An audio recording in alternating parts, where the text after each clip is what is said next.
We're already chit-chatting, me and Dr. Cheryl Ziegler. So there are many different parenting techniques out there. You've heard of helicopter parenting, gentle parenting, authoritarian, authoritative, the list goes on and on and on. But which is the most effective for raising our children to become independent, accountable, compassionate adults? So to help us better understand is our parenting expert, Dr. Cheryl Ziegler. I'm so glad you're here. As a mama of two, a 4-year-old and a 7-year-old, I'm always thinking about these things. I just want to do the best I can, right? And I'm sure our viewers are thinking the same thing.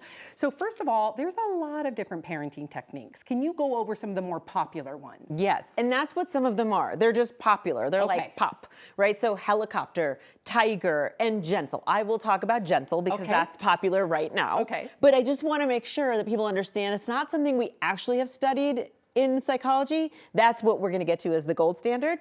But it sort of like comprises what's happening, what's popular right now. So it's called gentle parenting because the emphasis is on empathy and really teaching your child to self-regulate and really being there with your kid, not being too heavy-handed and not saying things like, just because I say so, really giving kids even reasons for the choices that you make. So that's why it's called gentle. So the emphasis on the gentle parenting, and there's a lot of definitions, because again, this isn't really official, is just, it means that you're really trying to be attuned with your kid and you are trying to make them kind of be attuned to themselves. That's what gentle parenting means. But gentle parenting, and I just want to say this because I want to make sure that I've interpreted it right, because I know that I've had conversations with others who go, oh, gentle parenting seems ridiculous, there's no punishment involved.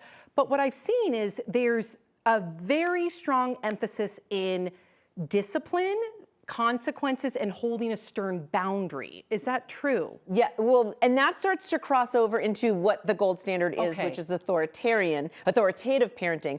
But what I will say about gentle, the problem is the name of it, right? So for some people, they're just going to instantly be turned off. Like gentle, this must mean nothing. This must mean they can do whatever they want. And I don't think that is the brand, but it's how it's become branded. I don't think that was the intention. The intention was just don't be yelling at your kid and super heavy-handed with them and like you're just in charge and that's it. You know, the thought was really around natural consequences. That's another thing. I will say, since this is what I do every day, all day, that's the part of parenting I think parents struggle the hands down most with. What consequence do I give my kid?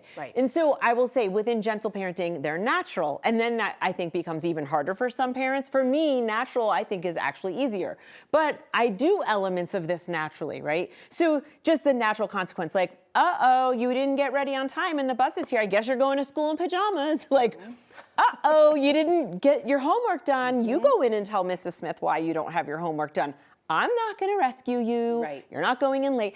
That's part of gentle parenting. And those are excellent consequences. Those are real. But I think right now, because we're in limbo, there's this crisis of confidence among parents. Am I doing this right? And that whole piece, that's what I want to help reduce. Yes, so help us with that, because you keep saying this gold standard.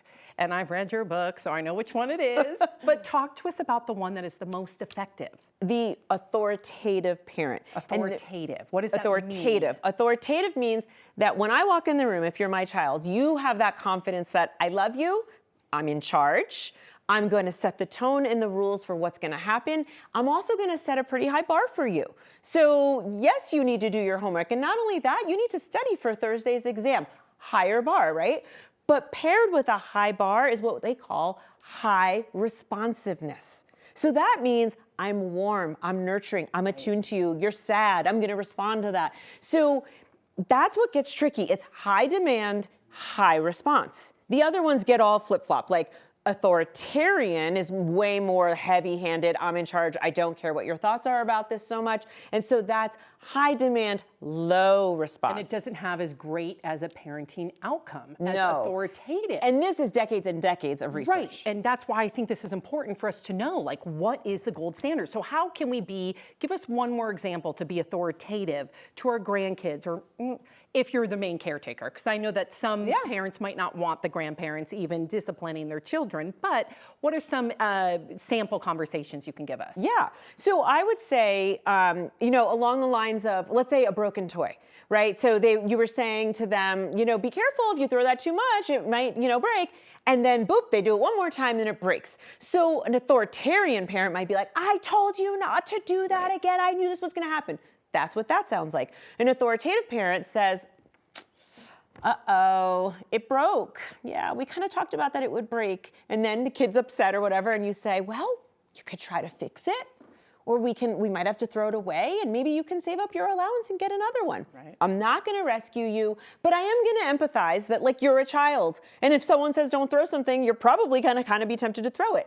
If I respond to you in a loving way, but I'm not gonna give in, I'm not just gonna go buy you another one, then you go, okay, maybe next time I'll think about it, maybe, right? And you want them to self-regulate. You do want the child to learn, not just listen for your demands and for what you're telling them to do, but to learn it within themselves. That would be an example. And parents need to learn to regulate. I've had to. Always. That has been a tough one. Always. Our regulation has to come first. That's been my toughest lesson as a parent. Yep. So Dr. Cheryl Ziegler, thank you as always. Great advice.